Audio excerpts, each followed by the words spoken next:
শুধুমাত্র গোবিন্দ ঘোষ নয়, এটা আমাদের ক্ষেত্রেও হয়।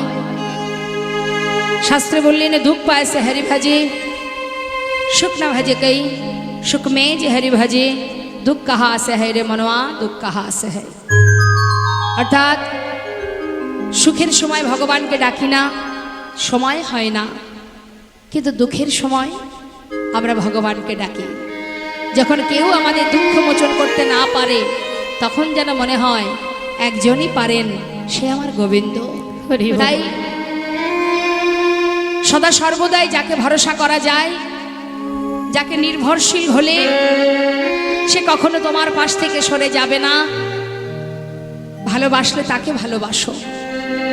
যে তোমার সুখে আছে, দুঃখে আছে, যে তোমার ভালোতে আছে, মন্দতেও আছে, সদা সর্বদাই যে তোমারই কাছে আছে, যাকে স্মরণ না করলেও সে তোমার কাছে আছে, যাকে স্মরণ করলেও সে তোমার কাছে আছে। শুধু দেখার মতো তোমার নয়ন নেই, তাই তুমি দেখতে পাচ্ছ না। যেজন দেখেছে সেজন মায়ার সংসার পরিত্যাগ করে চলে গেছে। যেমন ষড়গোস্বামী, যেমন লালাবাবু জগৎ শেঠ, তারা কেউ দিনহীন কাঙাল ছিল না মা, জমিদার ছিল। তারা সব সুখ পরিত্যাগ করে একটা ছিন্ন বসন পরিধান করে তারা গোবিন্দের চরণে গিয়ে পৌঁছালেন। নিতাই গৌর হরিবোল হরিবোল। তাই আমাদেরও এই মায়ের সংসারে আবদ্ধ থাকলে হবে না, কর্মের সাথে সাথে নিজের কাজও করতে হবে। নিজের কর্মের মধ্যে দিয়ে নিজের ঠিকানা, নিজের ঘর, নিজের আপনজনকে চিনে নিতে হবে। আপন আপন গুরুচরণ আশ্রয় করতে হবে, আর নিত্য কর্ম করতে হবে। আজ গোবিন্দ ঘোষ দেখুন, 4 বারের জায়গায় যখন 2 বার ভগবানের সেবা দিতে লাগলেন, গৌরহরি দেখলেন ভক্ত মায়ার বাঁধনে আবদ্ধ হয়ে যাচ্ছে। তাই মায়া আমি যেমন দিয়েছি তেমন মায়া আমাকে কাটিয়ে নিতে হবে। তাই কিভাবে কাটাচ্ছে দেখুন মা, ভগবান কিভাবে কার জীবন থেকে কেড়ে নেবে কাকে কেউ জানে না। দেখেন কিভাবে কাটছে। সবার আগে কেড়ে নিল তার স্ত্রী। ভিক্ষা করে ঘরে এসে ডাকছে, মাধবী যা কিছু ভিক্ষা করেছি 2 ভাগ করো, 1 ভাগ রন্ধন করো আর 1 ভাগ রেখে দাও। আমি চললাম গঙ্গায়, স্নান করে এসে আমি গোপীনাথের সেবা দেব। এই বলে ঝোলাটা রেখে চলে গেলেন গঙ্গায় স্নান করতে। স্নান করে এসে দেখছে কি, ঝোলাটা যেখানে রেখেছিল সেইখানে পড়ে আছে, রান্না হয়নি। কিন্তু মাধবী গেল কোথায়? এত বেলা হয়েছে, কেন এখনো রান্না করলো না? মাধবী, ও মাধবী! ডাকতে ডাকতে একেবারে মাধবীর ঘরের মধ্যে প্রবেশ করে দেখছে বিগ্র গোপীনাথের চরণে তার স্ত্রী মাধবী পড়ে আছে। আহা, মাধবী এখন চরণ ধরে পড়ে থাকলে হবে? ওঠো ওঠো, আগে রান্না করো, সেবা দাও, তারপরে যা পারো বলো। এখন ওঠো। উঠবে কি করে? আর প্রাণ নেই মা। মাধবী কি হলো? আমার কথা কি তুমি শুনতে পাচ্ছ না? বলি, ও মাধবী, সাড়া দিচ্ছ না যে? কাছে গিয়ে যেই না অঙ্গ পরশ করেছে, দেখছে মাধবীর অসার দেহ। স্ত্রীকে কোলের মধ্যে করে নিয়ে চিৎকার করে বলে উঠলেন, গোপীনাথ তুমি কি করলে? গোপীনাথ আমার মাধবীকে কি অপরাধ করেছে আমার মাধবী? বলো, তুমি কেড়ে নিলে? ঘরের মধ্যে চিৎকার করছে। আশেপাশে পাড়াপড়শি তারা শুনতে পেয়ে ছুটে এসেছে গোবিন্দ ঘোষের ঘরে। ছুটে এসে গোবিন্দ ঘোষের মাথায় হাত বুলিয়ে সান্ত্বনা দিচ্ছে, আর দেখছে তারই কোলে তার স্ত্রী মাধবীর অসার দেহ। সান্ত্বনা দিচ্ছে, গোবিন্দ শান্ত হও, তোমার হলে সে তোমার কাছে থাকতো, তোমাকে ফেলে কোথাও যেত না। সে তো তোমার নয়, যে দিয়েছিল সেই নিয়েছে। কেঁদো না গোবিন্দ, শান্ত হও। তোমার না একটা সন্তান আছে, তুমি সন্তানকে নিয়ে ভালো থেকো। সবাই মিলে সান্ত্বনা দেবার পর গোবিন্দ ঘোষ নিজে হাতে তার স্ত্রীর শেষকৃত্য করলেন। আর কিন্তু গৌরহরিকে মাহা বিগ্র গোপীনাথকে কিছু বলেনি মা, আর কিচ্ছু বলেনি। নিজে হাতে শেষকৃত্য করে ওই সন্তানকে নিয়েই তার দিন কেটে যায়।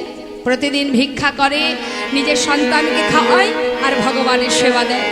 কিন্তু ভুলটা কোথায় দেখুন, যেটা ছেলের জন্য গুছিয়ে রাখছে সেটা কখনো কখনো ভুল করে ভগবানের সেবায় দিচ্ছে, আর ভগবানের জন্য যেটা সেবার বস্তু ভুল করে নিজের সন্তানকে দিয়ে দিচ্ছে। প্রভু মনে মনে চিন্তা করলেন, ভক্ত সেবা অপরাধী হচ্ছে, তাই যে বাঁধনটা আছে ওটাও আমি কাটিয়ে নেব। কিভাবে কাটাচ্ছে?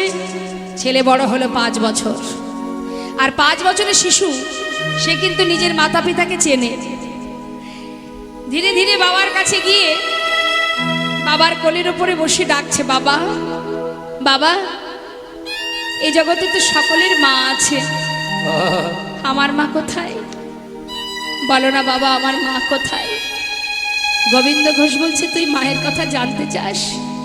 আমি তো আছি বাবা, আমি তোর কোনো কষ্ট রাখবো না, আমি কোনো দুঃখ রাখবো না তোর। বাবা, সবার মা কত আদর করে, ভালোবাসে, খাওয়ায়, ঘুম পড়ায়, কিন্তু আমার মা তো কখনো আমাকে আদর করে না। বলো না বাবা, সবার মা আছে, আমার মা কোথায়? গোবিন্দ ঘোষ সহ্য করতে না পেরে বলে উঠলেন, তুই মায়ের কথা জানতে চাস? তবে যা, ওই মন্দিরে যা, ওই মন্দিরে যে দাঁড়িয়ে আছে ওর কাছে গিয়ে জিজ্ঞাসা কর তোর মা কোথায়। ছোট্ট 5 বছরের সন্তান মায়ের কথাটা বাবার কথাটা শুনে সে কিন্তু বিশ্বাস করেছে যে গোপীনাথ জানে আমার মা কোথায়। যেই না বাবা গঙ্গা স্নানে চলে গেছে, সঙ্গে সঙ্গে মন্দিরের ভিতরে প্রবেশ করেছে। প্রবেশ করে ডাকছে, গোপীনাথ, ও গোপীনাথ, আমার বাবা বলল তুমি নাকি জানো আমার মা কোথায়। বলো না গোপীনাথ, বলে দা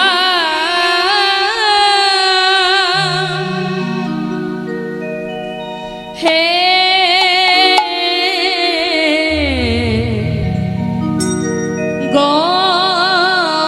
গোপীনাথ, বলো কোথায় আমার মা। বলো বলো কোথায় আমার মা।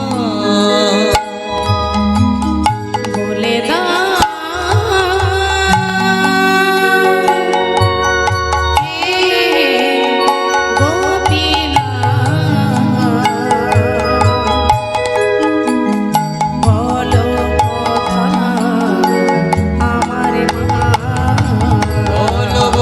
কোথায় আমার মা। ডাকি আমি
এদিকে গঙ্গা থেকে স্নান করে এসে গোবিন্দ ঘোষ নিজের সন্তানকে ডাকছে গোপীনাথ। সব মা বাবাই সন্তানকে ভালোবাসে, আগে নিজের পুত্রকে ডাকছে, ও গোপীনাথ কোথায় গেলি বাবা, আয় আয় আমার কোলে আয়, কত সময় তোকে দেখিনি, শিগগিরই আয়। ডাকতে ডাকতে ঘরের ভিতরে প্রবেশ করে দেখছে বিগ্রহ গোপীনাথের চরণে তার পুত্র গোপীনাথ মা মা বলে কাঁদছে। ছুটে গিয়ে সন্তানকে বুকের মধ্যে জড়িয়ে ধরেছে। হঠাৎ দেখছে সন্তানের বদন থেকে ঝলকে ঝলকে রুধির ঝরছে। চিৎকার করেছে, গোপীনাথ তুমি আমার সন্তানকে কেড়ে নিও না গোপীনাথ, আমার আর কেউ নেই। না গোপীনাথ না, তুমি তো আমার স্ত্রীকে কেড়ে নিয়েছো, আমি তো তোমায় কিচ্ছু বলিনি, আমার একমাত্র পুত্রকে কেড়ে নিও না গোপীনাথ। সন্তানকে জড়িয়ে ধরে চিৎকার করে ছটফট করছে আর গোপীনাথের সামনে দাঁড়িয়ে বলছে, গোপীনাথ কেড়ে নিও না প্রভু গো, তুমি কেড়ে নিও না, তুমি যে ব্যথা রে আমায় ব্যথা দিও না, প্রভু গো তুমি যে ব্যথা রে আমায় ব্যথা দিও না। চলে গেল। পিতার কোলে সন্তান প্রাণ হারালো। মৃত সন্তানকে নিয়ে কাঁদতে কাঁদতে গঙ্গার ঘাটে গিয়ে আবর্জনা পরিষ্কার করে মাটি খুঁড়ে তার মধ্যে সন্তানের সমাধি দিলেন। গঙ্গার ঘাটে সন্তানের সমাধি দিয়ে গঙ্গা থেকে স্নান করে এসে ঘরে ফিরে গোপীনাথের সম্মুখে শুদ্ধ বসন করে ধান করে বলে উঠলেন, গোপীনাথ আজ তুমি আমার কাছ থেকে সর্বস্ব কেড়ে নিও। আমি তো তোমাকে বলিনি আমার সংসার দাও, আমি তো বলিনি আমার স্ত্রী দাও, পুত্র দাও, তুমি দিয়েছিলে। আমার সর্বস্ব কেড়েও নিয়েছো তুমি। আজ থেকে আমি তোমায় অনাহারে রাখবো, আমিও কিছু খাবো না, একটু একটু করে নিজের প্রাণ ত্যাগ করবো। আমি আর বাঁচতে চাই না দয়াময়। একদিন দুদিন তিন দিন কেটে যায় মা, আর গোপীনাথের সেবা হয় না। গোবিন্দ ঘোষও আর কিছু খায় না।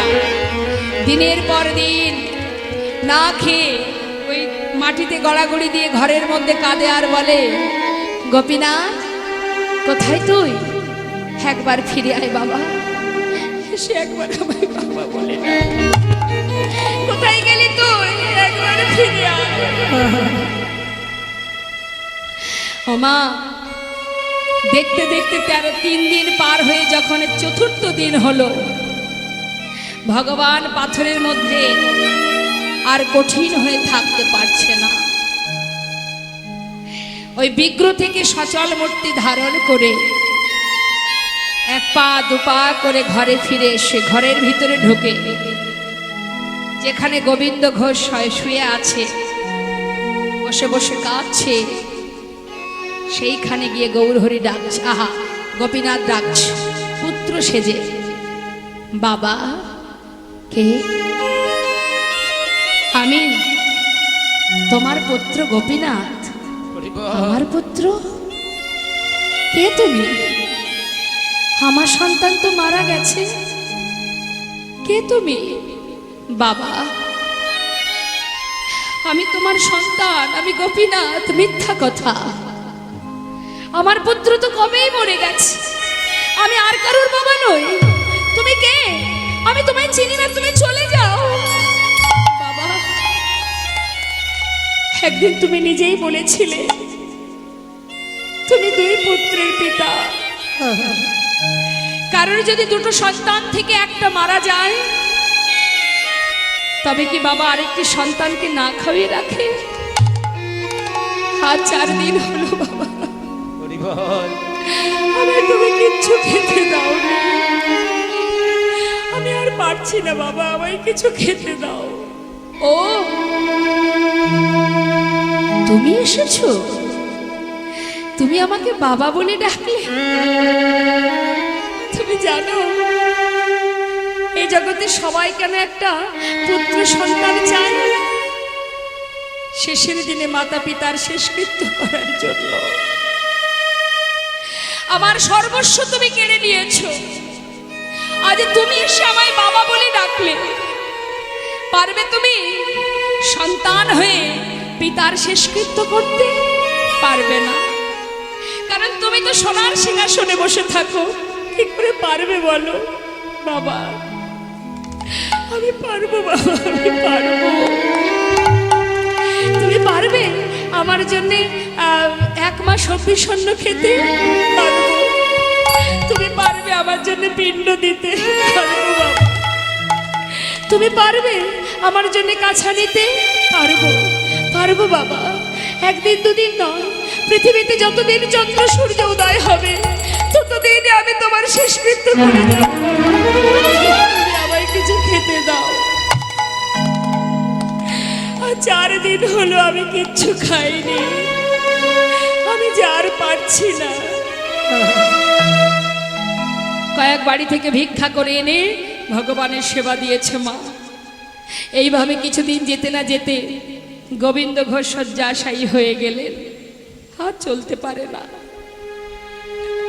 প্রতিদিন ভগবান পুত্র সেজে শিওরের পাশে এসে বসে ডাকে, বাবা তোমার কি কষ্ট হচ্ছে? না রে, আমার যে যাওয়ার সময় হলো, এবার আমায় চলে যেতে হবে বাবা। এসেছি যখনই যেতে তো হবে, কেউ আগে যাবে কেউ পরে। বাবা তুমি চলে গেলে আমি কোথায় থাকবো, কার কাছে থাকবো? কাঁদিস না গোপীনা, কাঁদিস না। আজ কিন্তু গোবিন্দ ঘোষের মনে নেই মা যে ভগবান স্বয়ং পুত্র সেজে তার পাশে বসে আছে। সব কিছু বিস্মরণ হয়ে গেছে, কিছুই মনে পড়ছে না। ভেবেছে নিজের পুত্র। গোপীনাথ বলো বাবা, আমায় একটু চরণামৃত এনে দিবি বাবা? দেব। সচরণামৃত পান করালেন। সচরণামৃত পান করার পর প্রভু বলে উঠলেন, আহা গোবিন্দ ঘোষ বলছে গোপীনাথ বলো বাবা, আমার শিওরের পাশে 1 জোড়া করতাল আছে। যাবার আগে আমায় একটু নাম শোনাবি বাবা? শোনাবো। স্বয়ং ভগবান পুত্র সেজে করতাল হাতে করে নিয়ে হরি বল। চোখের জলে তার মুখ ভেসে যায়। পিতার চারিপাশে ঘুরে ঘুরে করতাল বাজিয়ে হরিনাম করছে। হরে কৃষ্ণ হরে কৃষ্ণ কৃষ্ণ কৃষ্ণ হরে হরে। হরে রাম হরে রাম রাম রাম হরে হরে। হরে কৃষ্ণ হরে কৃষ্ণ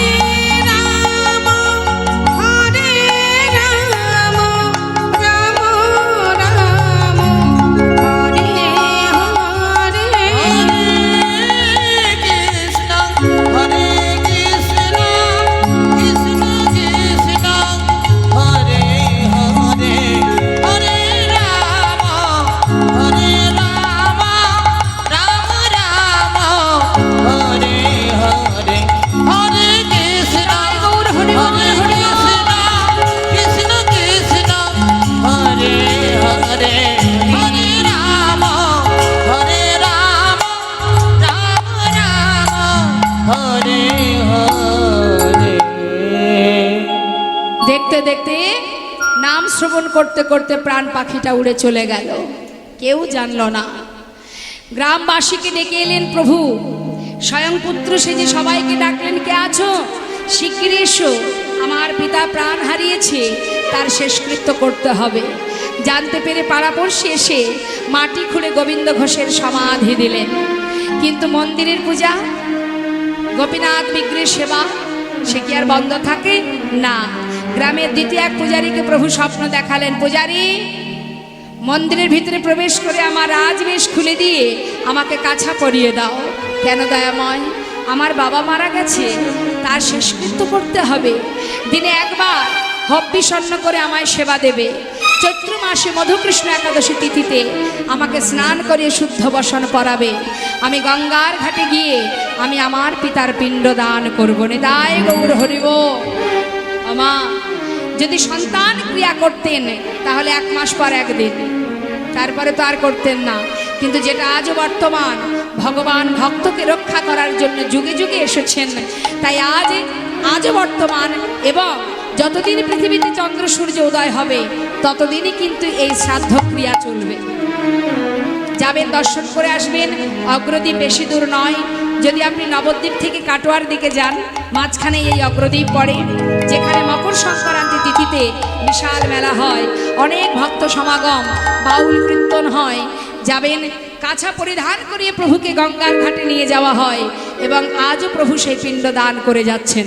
দর্শন করে আসবেন সেই গোপীনাথের বদন। আর স্বয়ং প্রভু আমার পুত্র সেজে পিণ্ড হাতে করে নিয়ে গঙ্গার ঘাটে দাঁড়িয়ে আজ পিণ্ড দান করছেন তিনি। মহাজন বললেন, দেখো দাঁড়াইল গোপীনাথ, ও গোপিণ্ড হাতে করে, দেখো দাঁড়াইল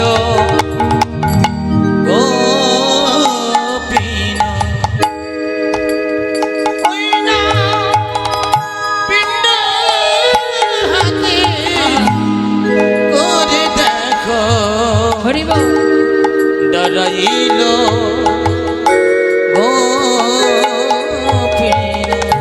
পিতৃকার্য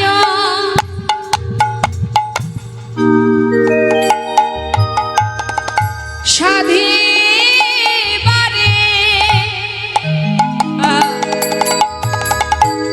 ওই না পিতৃকার্য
আমাদের লীলাকে এবার আমরা বিশ্রাম রাখবো, সবাই আমরা দর্শন করব। ভক্তির বাসনা প্রভু পূরণ করিল, ভক্তের বাসনা প্রভু পূরণ করিল, প্রেমানন্দে বদন ভরে হরি হরি বল, প্রেমানন্দে বদন ভরে হরি হরি বল, প্রেমানন্দে বদন ভরে হরি হরি বল।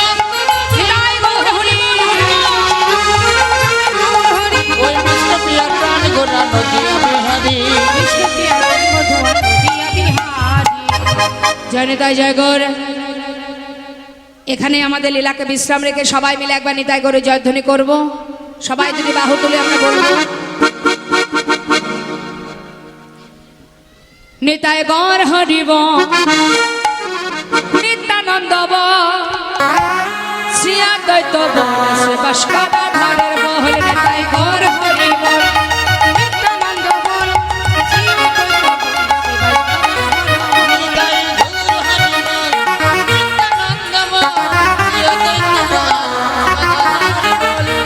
জয় নিতাই জয় গৌর। জয় রাধে। আমার দিদি ভাই আপনাদের দুটো ভজন শোনাবে, তারপরে আমরা হরিধ্বনি দেবো। কেমন? হরি বল হরি বল।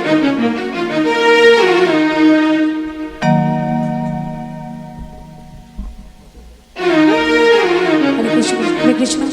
জয় নিতাই জয় গৌর।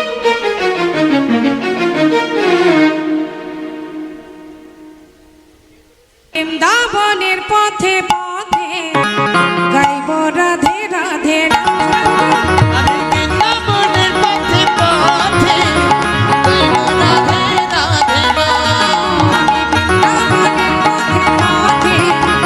গাইব রাধে রাধে আমি বৃন্দাবনের পথে পথে গাইব রাধে রাধে না। শুনি রাধা রানীর কৃপা পেলে শুনি রাধা রানীর কৃপা পেলে অনায়াসে শ্যাম মেলে শুনি রাধা রানীর কৃপা হলে অনায়াসে শ্যাম মেলে। রায়ের প্রেমে আছে শ্যাম বাধা রায়ের প্রেমে আছে শ্যামী বাধা, রায়ের প্রেমে আছে শ্যাম বাধা ওই রায়ের প্রেমে আছে শ্যামী বাধা। বলে সারা ব্রজধা আমি বৃন্দাবনের পথে পথে গাইব রাধে রাধে নাম। আমি বৃন্দাবনের পথে পথে গাইব রাধে রাধে নাম।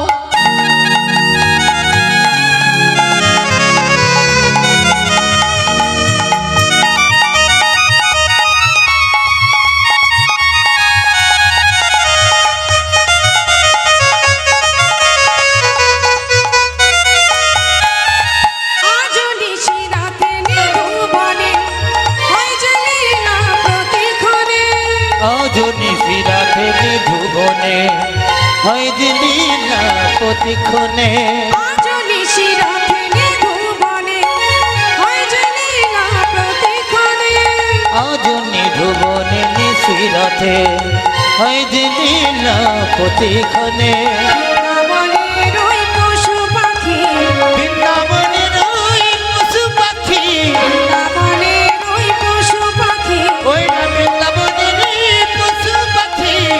গাইছে যে তাই জয়গান আমি বৃন্দাবনের পথে পথে গাইব রাধে রাধে নাম। আমি বৃন্দাবনের পথে পথে গাইব রাধে রাধে নাম। আমি বৃন্দাবনের পথে পথে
যমুনার জল উজান বয়ে যায় চারপাশেতে যমুনার জল উজান বয়ে যায়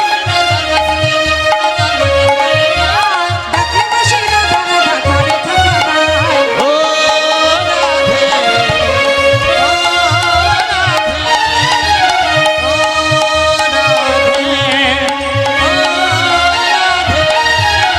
কৃষ্ণ ধনে ধনে তুমি তিনি তোমার প্রাণ কৃষ্ণ ধনে ধনে তুমি তিনি তোমার প্রাণ তাই তো নগরবাসী গায় তোমার জয়গান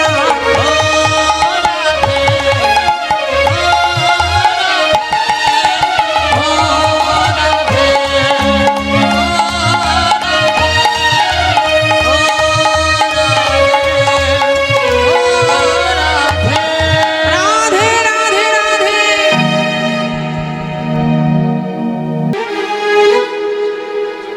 কৃষ্ণ বলে বাহু তুলে এসো না ভাই হরি বল হরি বল বাহু তুলে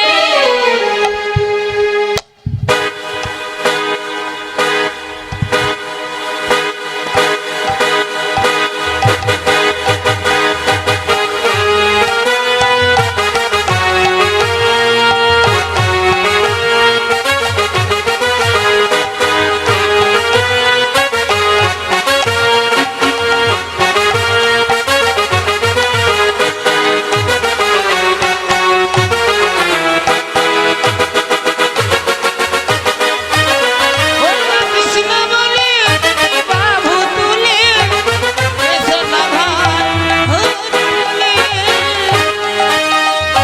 কৃষ্ণ বলে তুমি বাহু তুলে এসো না ভাই হরি বলে এখানে নাই কোনো ভাব এখানে আছে শুধু জয় আরে নামে নাই ভয় এ নামে আছে শুধু জয় বদন ভরে এই নাম গাও বদন ভরে এই নাম গাও বলো না কৃষ্ণ কৃষ্ণ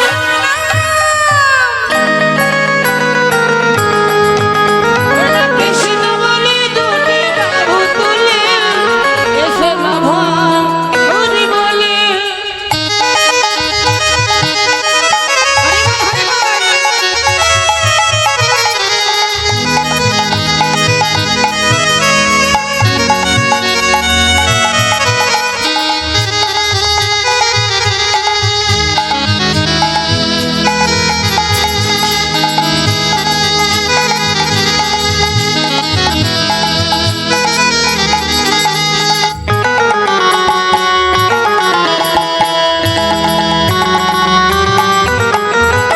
এই নামে নেই কোনো ক্লান্তি এই নামে আছে শুধু শান্তি এ নামে নাই কোনো ক্লান্তি এ নামে আছে শুধু শান্তি বদন ভরে এই নাম গাও বদন ভরে এই নাম গাও বলো না কৃষ্ণ কৃষ্ণ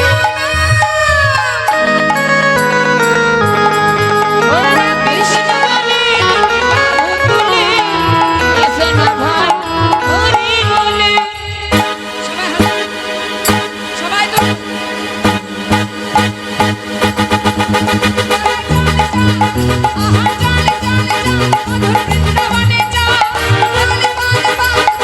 তোরা চল চল চল মধুর বৃন্দাবনে চল বল বল বল দুটো কৃষ্ণ কথা বল বদন ভরে এই নাম গাও বদন ভরে এই নাম গাও বলো না কৃষ্ণ কৃষ্ণ ওরা কৃষ্ণ বলে বাহু তুলে এসো না ভাই হরি বলে এসো না ভাই হরি বলে এসো না ভাই হরি বলে এসো না ভাই হরি বলে সবাই মিলে নিতাই করে জয়ধ্বনি নিতাই গর হরি বল নিত্যানন্দ বল বল গৌর হরি বল নিত্যানন্দ বল শ্রী অদ্বৈত বল সুভদ্রধর বল বাহু তুলে সবাই বলো হরি হরি বল বাহু তুলে সবাই বলো হরি হরি বল ওরা জয় দিলে জয় হরি বল হরি বল জয় দিলে জয় হবে বলো হরি বল হরি বল হরি বল হরি বল হরি বল হরি বল হরি বল হরি বল জয় জয় শ্রী গুরু গায় গোস্বামী প্রেমানন্দ হরি রাম হরি গোবিন্দ প্রেমানন্দে হরি হরি বল বাঞ্ছা কল্পতরুভস্য কৃপা সিন্ধু ভয়েব চ পতিতানাং পাবনেভ বৈষ্ণবে ভনম নম জয় রাম জয় নিতাই